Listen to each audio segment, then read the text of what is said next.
be the MC for this podcast. I'm here with Robin and Miriam. Today we will be discussing what we learned in our communication class. For me, I learned that a big majority of your communication is body language, and I feel like it's really important to be mindful of that when you're giving your speeches and when you're speaking to people in general, making sure you have intentional body movements, even your posture, the way you stand, even your facial expressions are very important to communicate either what you weren't trying to, what you were unintentionally trying to communicate or communicate what you're intentionally trying to communicate. I feel like at times people don't realize that their face can tell it all or even their body language can tell it all. So like I said, being intentional for that is very important, and that was a big takeaway for me for this class. Yeah, I definitely feel like body language while giving like a public speech is very important.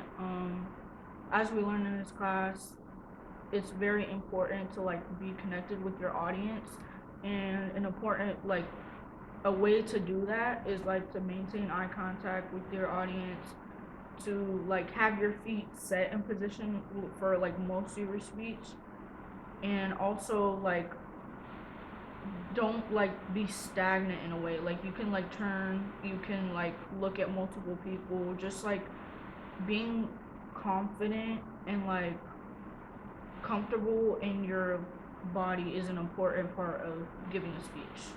Yeah, when you were talking about like the eye contact and stuff, I learned that it's very important to keep eye contact or just to at least give the eye contact while you're doing your speeches. It helps keep the audience engaged, and it also like builds the more connection between the two of you. I also learned that my professor was saying like in class how he always gives eye contact to a couple people before he even starts his speech. And I think that's like a really good tool. I know for me, for my first speech, I did that. I made eye contact with a couple people across the room before I started speaking, and it made me feel a lot calmer. I'm not sure exactly why, but I felt a lot more comfortable, like, oh, okay, maybe I do got this.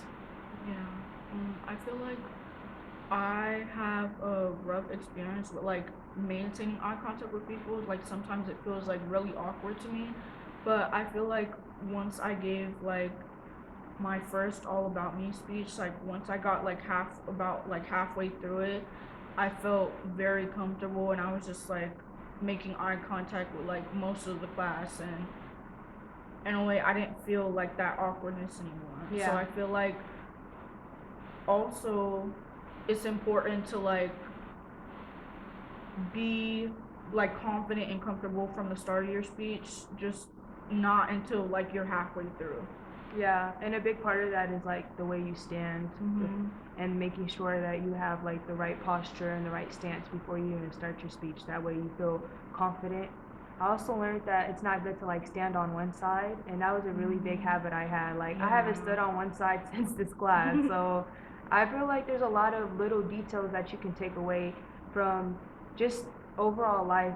Because just like I just said, like the standing on one side, that itself was communicating a lot. Maybe communicating I wasn't paying attention, maybe communicating I was tired or whatever the case may be, and that's not what I was trying to give off. So yeah. It communicates both to the audience, and I think it communicates also to your own mind how confident you are in your speech. Yeah. And if when you're open with the audience, it's more of a conversation than just words that you're saying. Yeah. Yeah, and I feel like how you start off your speech or like your body language gives off like it gives the audience expectations like of what your speech is gonna be like.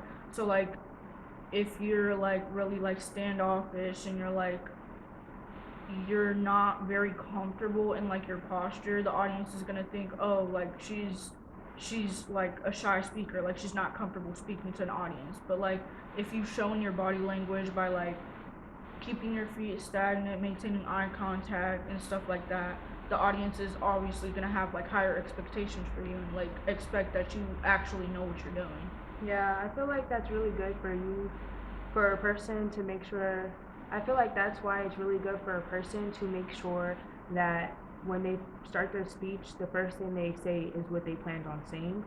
I thought that it was interesting when our professor like did like a whole visual. He like got up there and was like, okay, this is how somebody is when they're like saying that they're underprepared. And when he did it, and it wasn't even like real, it wasn't real, but when he was acting it out, I was like, oh, like that really is how people get up there. They get up there and they be like, sorry guys, I'm not prepared. And then it just kind of sets the tone as like, not maybe not a judgmental thing, but as like a more loose thing.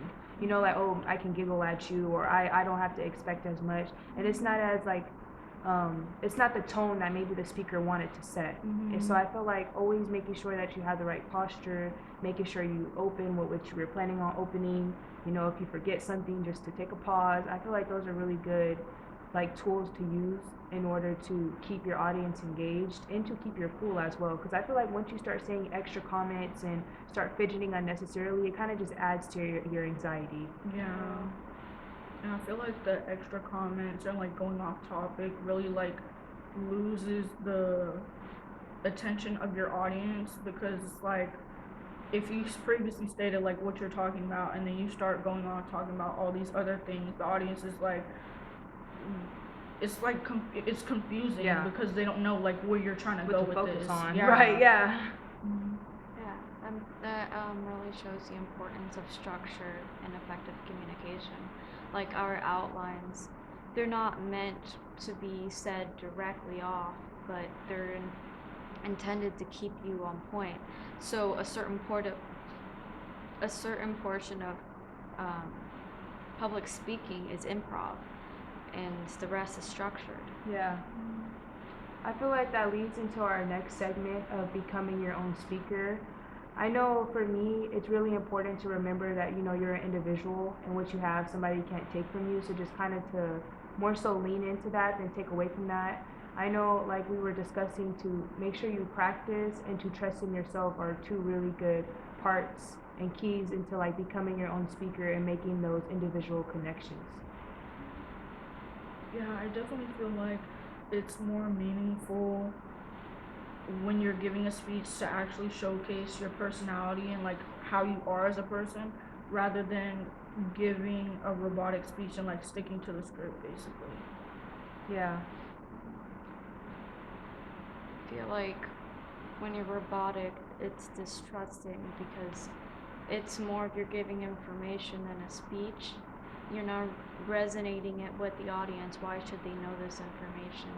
If you show that you're a person, it shows that it has some meaning to a person. Yeah, I really can like understand that more so after this class, because we had like so many students in our class, and when we watched all of those speeches, you really did see the difference between all of them, and some of them did look like they were very what's that word, more so like scripted and very like no personality, like it was personality, yeah, it was like personality, but it was like acted out personality. Like I don't know how to explain it. Like it just It's didn't like feel a real. false personality. Yeah, it didn't. Yeah, there you go. It did not feel real. Like some of it, I was just like, well, do I know you? Do I not know you? Am I like watching a movie? Like some of it didn't feel like I had a real connection. So I feel like it's really important, like you guys were saying, to make sure you're not so scripted and so like you're loose with it. You know, you're because if we backtrack, when our professor was talking about, you're not actually writing a full script, you're just writing bullet points and then you're going off the bullet points. So I feel like if you're going off the bullet points, it's easier to show your personality. Sometimes I feel like when I was watching some of the speeches, it just felt like a full like written out speech, and it felt like bullet points, if that makes sense. So that's what made it feel performative for me. Yeah, it makes it feel like very scripted, and like I feel like speeches that are like that, it feels like homework almost to like watch them. It feels like you're being like forced to listen to them out of respect, but you're not like actually like intaking the information and like actually enjoying the speech. It just, speeches like that, like they usually go in one ear and like out the other. Yeah, I agree. I do want to say though, for our speeches for our classroom, I feel like everybody did a great job, and I feel like it was very personal. I was just saying that I feel like some of it was more scripted than the other, and some was harder to make that connection. So I feel like for a person to remember, like I said, that you're an individual, and to kind of lean into that. So I feel like it's okay to kind of wing it some, you know, to not, so Yeah. you can make that connection with your audience. Part of it is improv.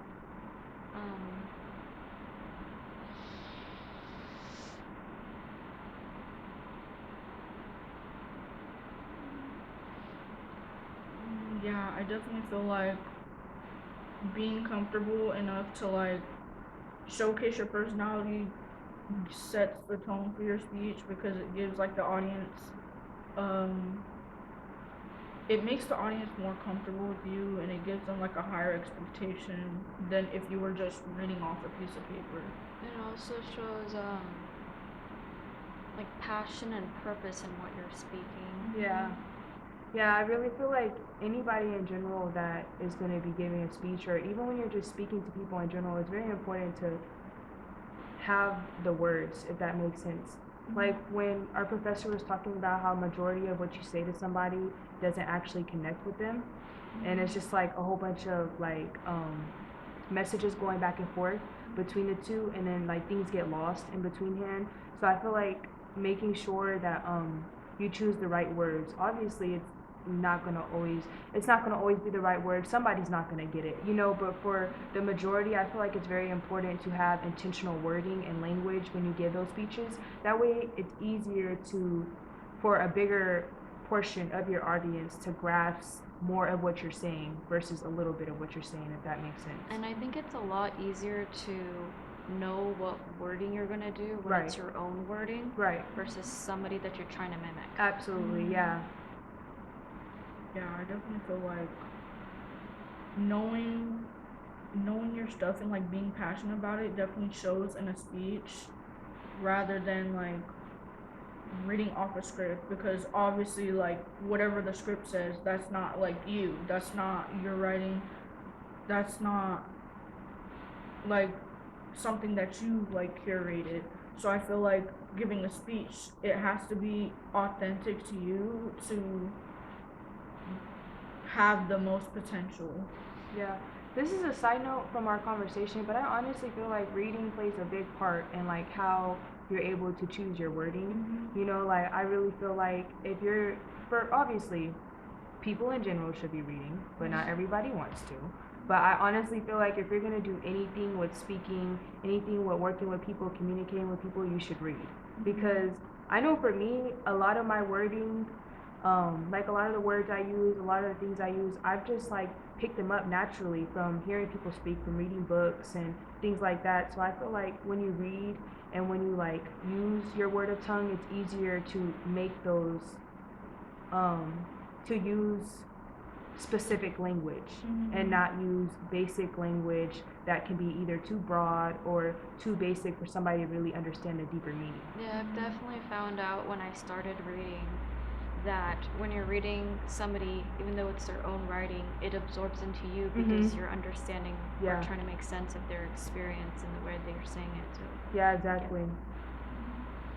Yeah, reading definitely gives you like a bigger vocabulary, and I feel like if you read, it like makes you sound more professional in your speeches because you're using like actual terms to like describe something rather than just like making up like a gist of the term with like basic words basically.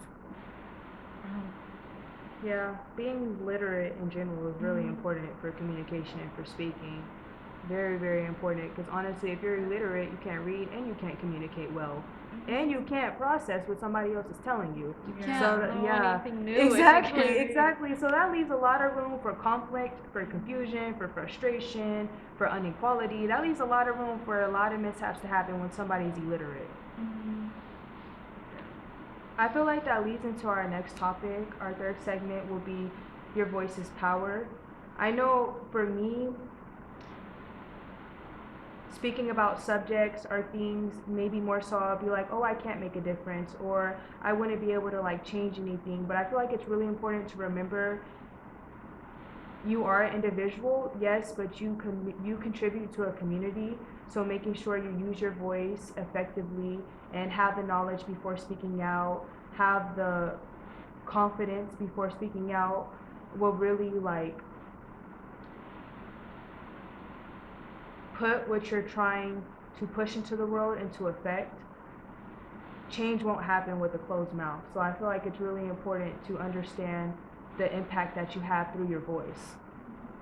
Yeah, I feel like voice's power is very important because the amount of like significant like speeches in history that have like been talked about for years and years because of like the difference that it's made and Right. like how it's opened people's eyes is very important. And I feel like public speaking is like something that's very important, like should be taught to like everyone because we're all different. Like we all have had like at least one original thought. So I feel like being able to convey your thoughts effectively and like reach out to an audience, I feel like that could really make a big difference as we've seen in like previous times.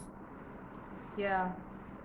I feel like even people who are mostly nonverbal, when they're using sounds that they can make, makes a difference to gestures alone because you're conveying it. Even though you're not saying it, they can tell from the tone of your voice what you're trying to convey. Right, because aside from your voice, you as a person is powerful. So yeah, absolutely, not just your voice. Any type of communication is powerful. So it's really important for people as individuals to understand that any type of communication you have can cause an effect. Even like the wording, I remember our professor was talking about in the beginning of the semester. He was like, you know, like you choose the word you say, and how like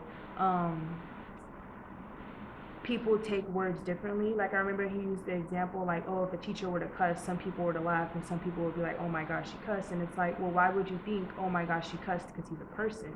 You know, you only think that because of his title, because they're a professor or a teacher or whatever they are. So I feel like it's really important to think about the wording you use, and to also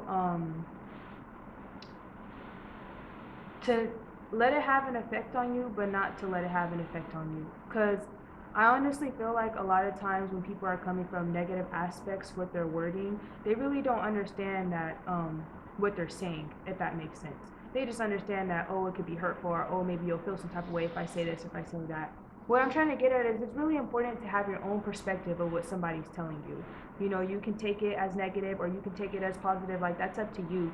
Don't let what society or what, like, the definition of a word dictate how you feel about things. You know, I feel like that plays a big role in, like, our communication, you know, because people use a lot of the same wording over and over throughout speaking.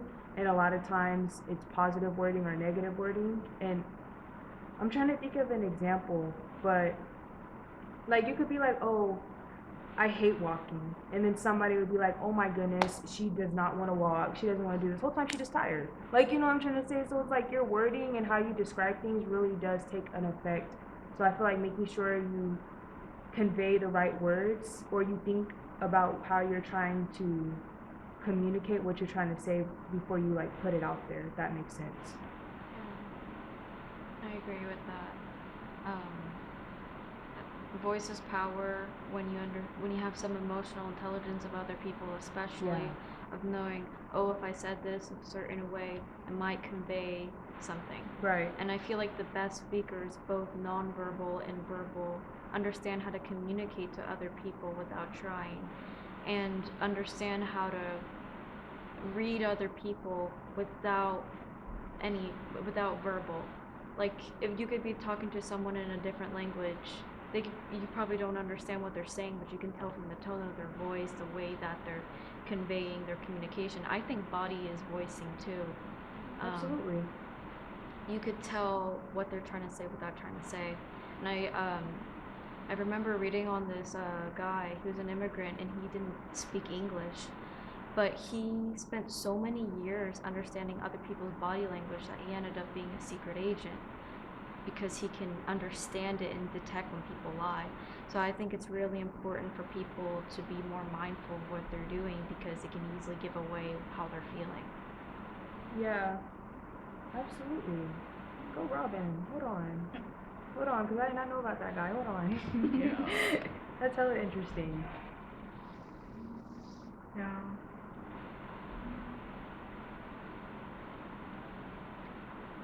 I feel like that also like emphasizes how important it is to have to like be aware of your body language. Um Body language like is an important part of like it's people's like first look at you and like how they see you before you like start talking to them. So I feel like conveying a positive um body language will impact like how other people view you. I think when you know that you're conveying your your voice through body or through verbal the way that you want to, it also boosts your self-esteem because you know that you're more likely to get the opportunity that you want.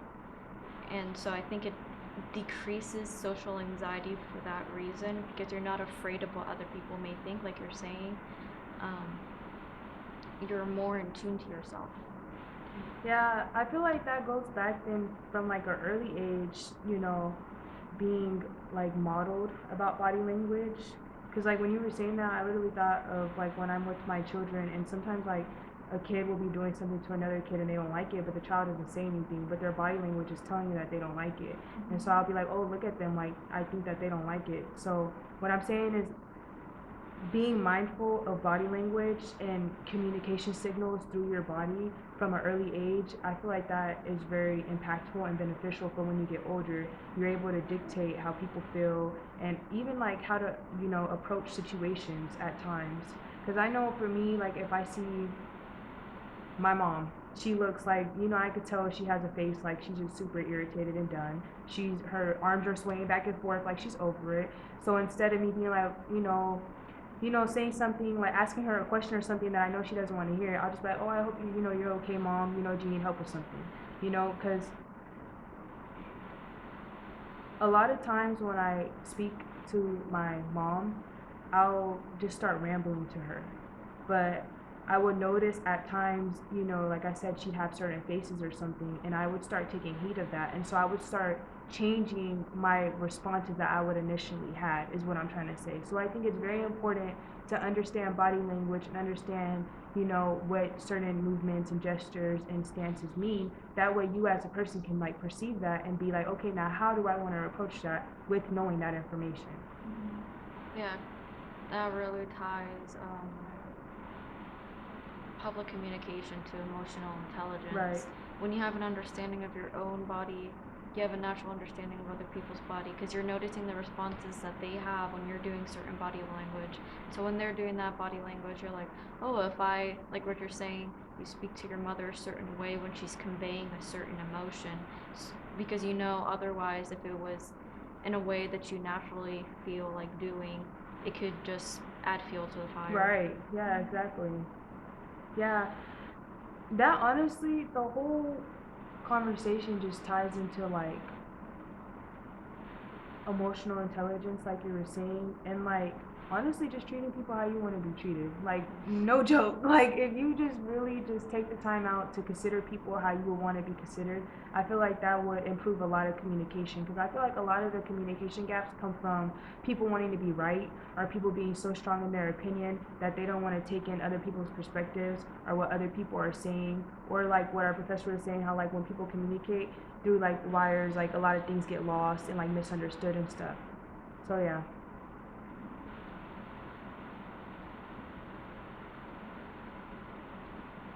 Does that make a difference? Yeah. Yeah, I definitely feel like being socially intelligent and being able to like tell what the atmosphere is based off like people's body language will make you an overall better speaker because you're able to like scope the scenery out and like figure out what you can do better, like how the audience is reacting to what you're saying. And I feel like the experience can make you more prepared in the future and like make you more mindful of like the people who you're talking to and like how they might react to certain things that you're saying. Yeah. That concludes our podcast about public speaking and what we learned. I hope that something in here helped you for your next class. Thank you.